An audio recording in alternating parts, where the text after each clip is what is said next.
The road to Blackthorn Hollow was barely a road at all, just a ribbon of cracked asphalt swallowed by towering pines that seemed to lean inward as if guarding a secret. Emily Harper gripped the steering wheel of her rented SUV, her knuckles white as the GPS signal flickered and died. The screen blinked. No signal. Recalculating. Then, nothing. She cursed under her breath, glancing at the handwritten directions scrawled on a scrap of paper taped to the dashboard. "Turn left at the old mill," she muttered, squinting through the windshield. Dusk was bleeding into night, and the forest pressed closer, its shadows thick and alive. She'd come to Blackthorn Hollow to scatter her estranged father's ashes, a task she hadn't wanted but felt obligated to fulfill. He'd lived here, alone for the last decade of his life, in a cabin no one else in the family had ever visited. Emily hadn't spoken to him in 15 years, not since he'd walked out on her and her mother. Now, his urn sat in the passenger seat, a cold, heavy reminder of unfinished business. The mill appeared suddenly, a skeletal ruin of rusted metal and splintered wood, half collapsed under the weight of time. She turned left, her tires crunching over gravel.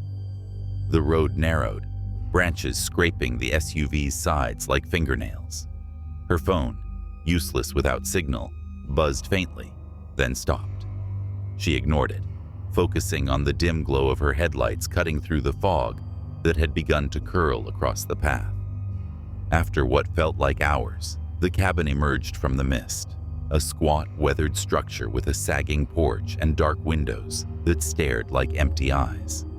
Emily parked, her breath shallow.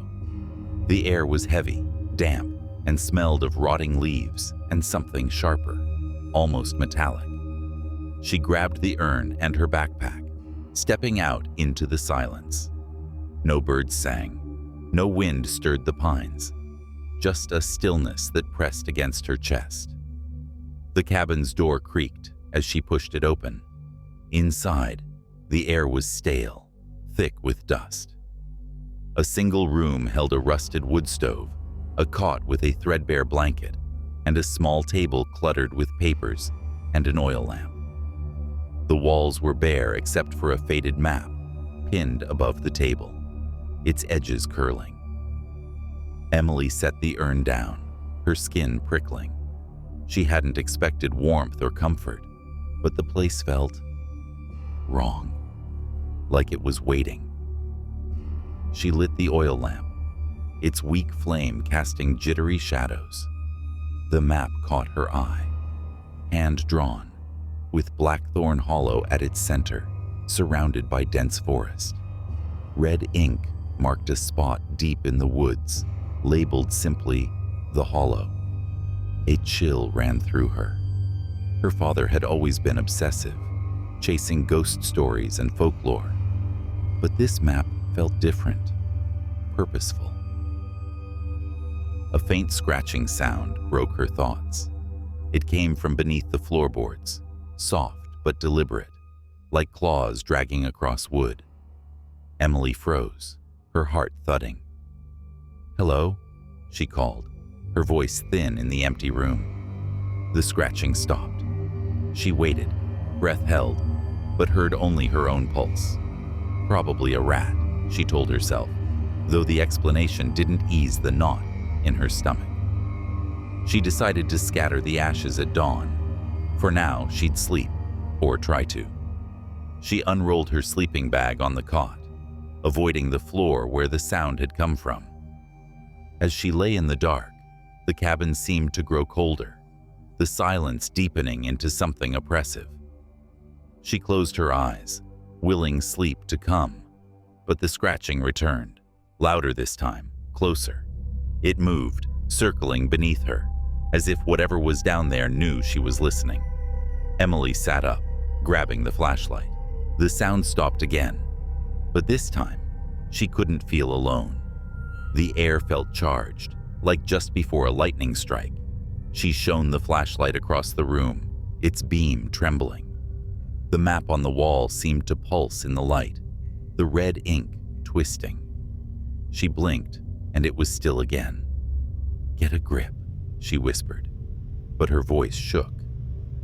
She didn't sleep that night. By morning, exhaustion clung to her like damp cloth, but she resolved to finish her task and leave. She packed the urn and the map. Why, she wasn't sure, and stepped outside. The fog was thicker now, swallowing the pines beyond a few feet. The air tasted of iron, and the silence was absolute.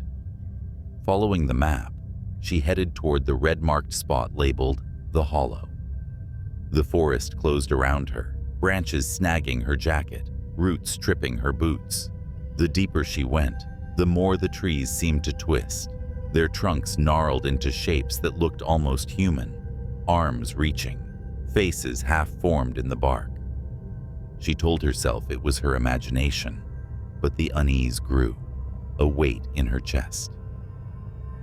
After an hour, she found it, a clearing where the trees parted, revealing a sunken pit in the earth, perhaps 30 feet across. The ground around it was bare, as if nothing could grow near the edge. The air here was colder, heavier, and the smell of iron was overpowering. Emily's skin crawled.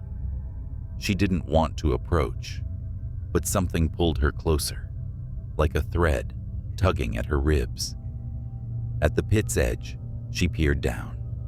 The hole was deep, its walls slick with moss and streaked with dark stains that glistened like oil. At the bottom, barely visible in the dim light, was a pool of water, or something like it, black and still, reflecting nothing. The map crinkled in her hand, and she glanced at it. Her father's handwriting, shaky and uneven, was scrawled in the margin. "Don't look too long." Her breath caught. She stepped back, clutching the urn. This was the place. It had to be.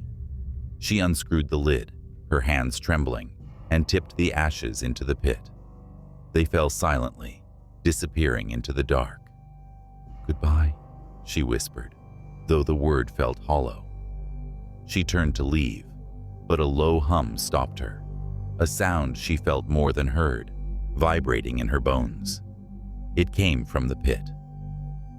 Against her better judgment, she looked back. The surface of the black pool rippled, though no wind touched it. Shapes moved beneath, indistinct but deliberate, like shadows swimming in ink. Her flashlight slipped from her hand, clattering to the ground.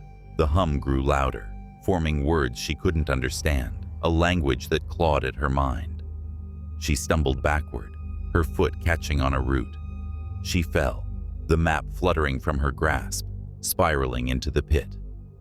The hum stopped. Silence crashed over her, heavier than before. Emily scrambled to her feet, heart pounding, and ran.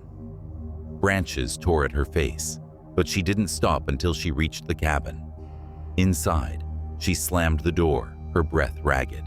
The urn lay forgotten in the clearing, but she didn't care. She needed to leave, now.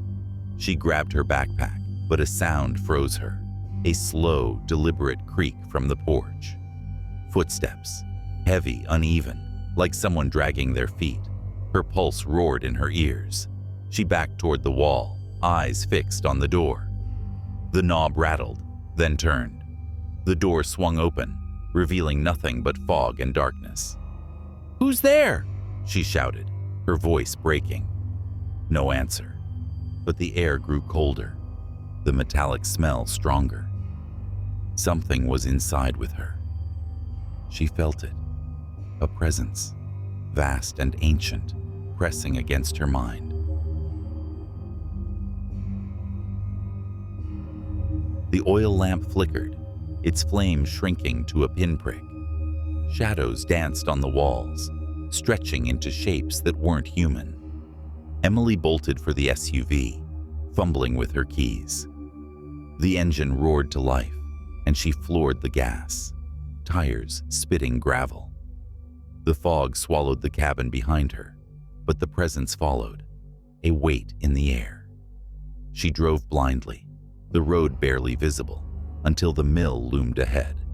She swerved right, praying she was heading out of the hollow. Her phone buzzed, startling her. The screen lit up, displaying a single message: "Don't look back." No sender, no signal. Her stomach dropped. She glanced at the rearview mirror, unable to stop herself. The road behind was empty, but the fog churned, forming shapes. Tall, thin figures with two long limbs, their faces blank voids. They moved, gliding toward her, faster than the SUV. She screamed, pressing the gas harder. The figures faded, but the message on her phone changed. "You saw." The screen went black. The SUV's headlights flickered, then died, plunging her into darkness. The engine sputtered and stalled. Silence enveloped her, broken only by her gasping breaths. Then, the scratching returned. It came from beneath the SUV, slow and deliberate, circling. Emily locked the doors, her hands shaking. The windows fogged, as if something were breathing on them from outside. A handprint appeared on the driver's side window. Long, thin fingers, too many to count, pressed against the glass. It lingered, then vanished. The scratching stopped. Emily waited, frozen, her breath clouding in the cold. Minutes passed, or maybe hours. The fog began to thin, and dawn's gray light filtered through the pines. The SUV's engine turned over when she tried it again, and the headlights flared back on. She drove, not daring to look in the mirrors, until the road widened and the forest fell away. She reached the highway, the hollow far behind her. Her phone buzzed again, but she didn't look at it. She drove straight to the airport, abandoned the SUV in the lot, and boarded the first flight home.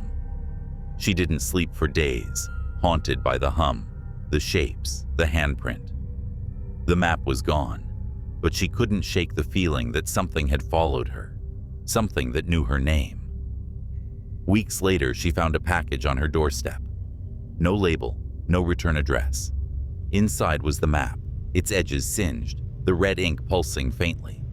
A new note was scrawled in her father's handwriting. "You looked too long.